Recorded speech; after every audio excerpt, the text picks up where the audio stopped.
than probably he expected or anyone suspected. But I always knew he was a good player. I think I spoke to Sam Allardyce a lot. Just sit here and say that, you know, every manager before me has said that, and I'm under no illusions. It's going to be.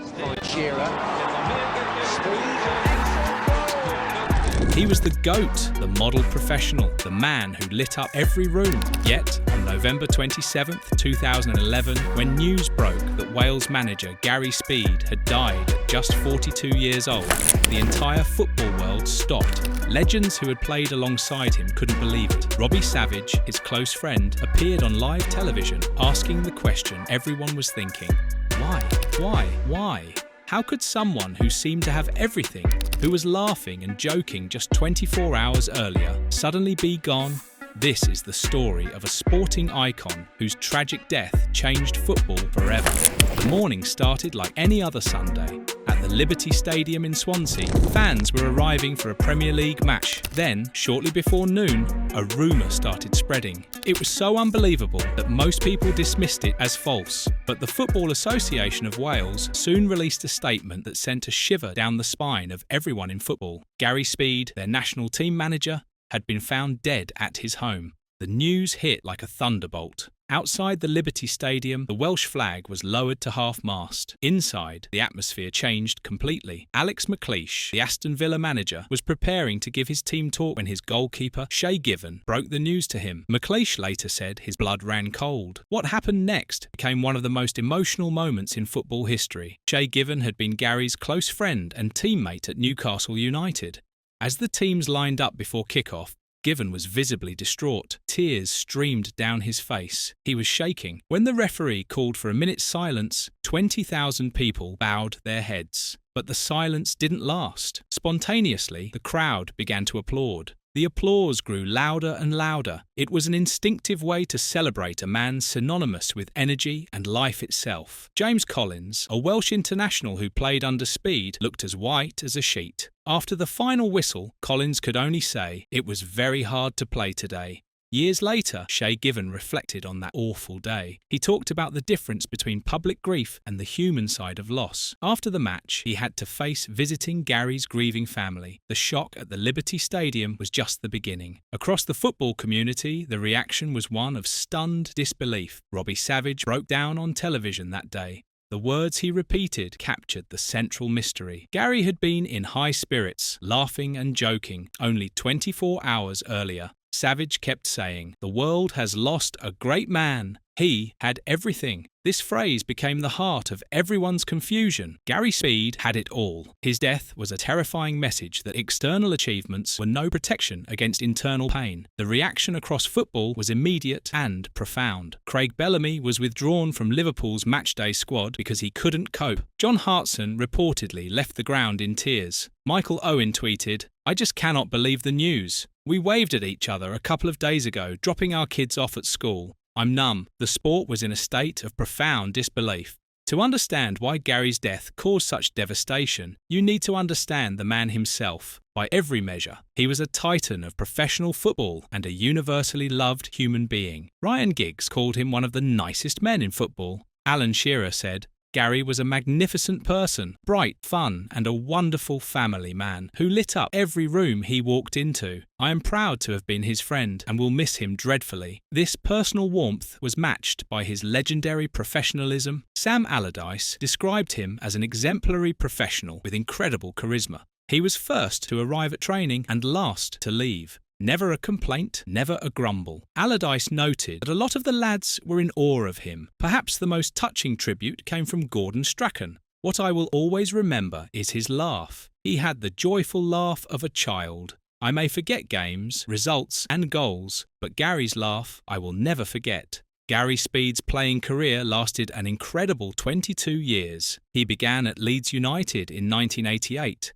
Helping them win promotion in 1990. He was vital to the legendary side that won the 1991-92 title, the last championship before the Premier League was created. He formed one of the most celebrated midfields in English history alongside Gordon Strachan, Gary McAllister and David Batty. In 1996, Gary moved to Everton, the club he supported as a boy, and was soon made captain. At Newcastle United from 1998 to 2004, he reached 2 FA Cup finals. At Bolton Wanderers, his professionalism remained extraordinary. At 37, he played a full season as a box-to-box midfielder. He concluded his career at Sheffield United, retiring in his 41st year. Gary's reputation wasn't based just on opinion, it was written in the record books. He amassed 841 senior club games and 657 domestic league appearances. He became the first player ever to reach 500 Premier League appearances. His final tally of 535 Premier League games was the record until David James surpassed it. He was rarely injured or suspended. As a versatile midfielder, he scored 134 goals and scored in 20 successive league seasons. He was the ultimate team man. For Wales, Gary Speed was a national icon. For 14 years, he was a stalwart of the team. He earned 85 caps, a record for a Welsh outfield player when he retired in 2004. He also captained his country 44 times. After managing Sheffield United briefly, Gary was appointed Wales manager in December 2010. He inherited a national setup at its lowest point. Wales had fallen to 117th in the FIFA World Rankings. The team was used to being plucky underdogs. In just 11 months, Gary initiated a complete revolution. He set out to lift Welsh football from top to bottom. He modernised the sports science department and professionalised the entire FAW setup. Gareth Bale later recalled, Gary Speed's vision was to grow the FAW just like a top club. Gary built his plan around emerging young players. His most revolutionary act was appointing 20-year-old Aaron Ramsey as captain. He implemented a modern 4-3-3 system and gave the national team a cohesive identity for the first time in decades. The results were immediate and real. Wales won 3 games in a row for the first time since 2008. In Gary's final match, Wales beat Norway 4-1. In his 10 games as manager, Gary guided Wales from 117th in the world to 45th. The team was named FIFA's Best Movers of 2011. His tragic death left this revolution unfinished. Chris Coleman was appointed as his successor. Coleman completed the structure from Gary's plans, leading to Wales's historic run to the semi-finals of Euro 2016. During that tournament, Coleman said, "He's not just a Welsh, but a sporting icon. We always remember Speeds." What made Gary's death so incomprehensible was the timing. On Saturday, November 26, 2011, less than 24 hours before he died, Gary was on BBC's Football Focus. His demeanour was completely normal, even cheerful. Dan Walker described his friend as bubbly and in fine form. Gary talked enthusiastically about his team, his children, and playing golf. Robbie Savage spoke to him that morning. They were laughing together. Another report noted Gary appeared jovial and relaxed. After the show, Gary joined Alan Shearer to watch Newcastle play. He was the happy, successful man everyone knew. Hours later, he was gone. The shock of this disconnect prompted Robbie Savage's anguished question, "Why? Why? Why?" One report noted, "Here was proof that anyone's public face is merely the tip of their real life. The rest remains unknown." Gary's ability to project his persona while masking any internal turmoil became a key part of the tragedy itself. The public search for answers led to an inquest at the coroner's court. The findings provided no simple closure. Louise testified about the events of the night. The couple had been to a dinner party. After returning home, they had an exchange of words. Louise suggested she go for a drive. Gary blocked the door. She went upstairs before deciding to go anyway. She stopped the car and fell asleep.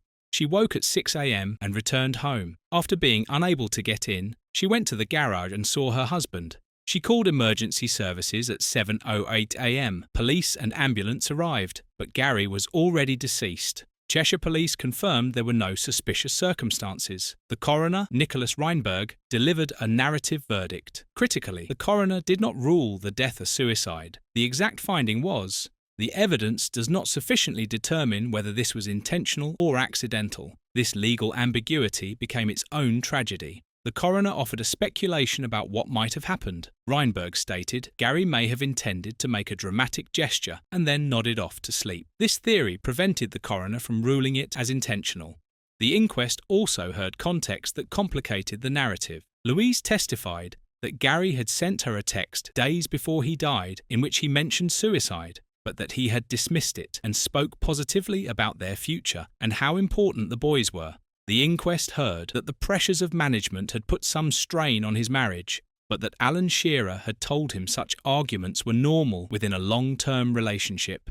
This context argued against any simple trigger for the event. The most profound context only emerged years later. In 2018, Louise revealed she had found a letter Gary had written to her when he was just 17 years old. In the letter, the teenage Gary wrote that he was depressed and struggling. It contained the chilling line, "I'm just going to go to sleep now and hope I never wake up." This letter reframed his entire life. His death wasn't the sudden start of a mental health story. It was the tragic end of one he had carried for at least 25 years. It suggested his entire adult life, the model professional persona, the exemplary conduct, the Iron Man discipline, was a brilliant, successful, quarter-century-long way of coping. Model Pro was the structure he built to manage a vulnerability he had carried since he was a boy. Gary Speed left behind two legacies. The first was the one he consciously built, the revival of Welsh football. In the immediate aftermath of his death, the stadiums of his former clubs became shrines, covered in shirts, scarves, and flowers. The FAW opened a book of condolence that was flooded with messages from fans and governing bodies like FIFA. A memorial match was held against Costa Rica, the team he played against on his Wales debut. His most enduring football legacy is the Gary Speed Cup. This tournament, created by the FAW, replaced the historic Victory Shield for the Wales under-16 team. This trophy is the perfect synthesis of his entire story. It's a youth development tournament designed to nurture the next generation of players, honouring his legacy as the architect of the Welsh revival. The tournament also raises funds for Mind Cymru, a leading mental health charity. It celebrates the life he lived while confronting the tragedy of his death. Gary's second legacy was born from tragedy, a revolution in how British football confronts mental health. His death rocked the football industry and, according to PFA Chief Executive Gordon Taylor, changed everything. It became the most powerful catalyst for dragging the stigma of mental health in football into the open. He wasn't the first professional footballer to die by suicide. The deaths of Robert Enke in Germany and Dale Roberts in England had already raised alarms. But it was Gary's death that broke the taboo in Britain. The reason was the paradox. Enke and Roberts were less known to the British public. Gary was a sporting icon, the model pro who had everything. His death, combined with his bubbly demeanour just hours before, forced a deeply uncomfortable reckoning. It proved that the tip of the iceberg problem was real and that the silence surrounding mental health in sport was, as the charity Calm stated, killing us. This cultural shock forced an immediate response from football institutions. The PFA had already produced a 36-page mental health booklet called The Footballer's Guidebook in response to earlier tragedies. The booklet contained advice, helpline numbers, and case studies. In the immediate aftermath of Gary's death, PFA Chief Gordon Taylor gave the initiative desperate urgency. He announced the PFA would widen the booklet's circulation from its 4,000 current members to 50,000 former players. Michael Bennett, the PFA's Director of Player Welfare, stated that the combination of the guidebook's release and the shocking death of Gary Speed made people aware, and the phone started to ring. Taylor noted that 5 players contacted the PFA's support network in the immediate days following the news.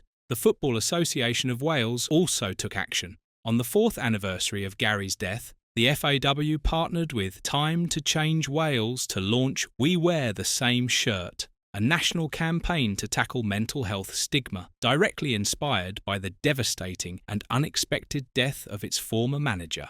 Gary Speed was the man who lit up every room he walked into and who possessed the joyful laugh of a child. He was also someone who carried unspoken pain from the age of 17.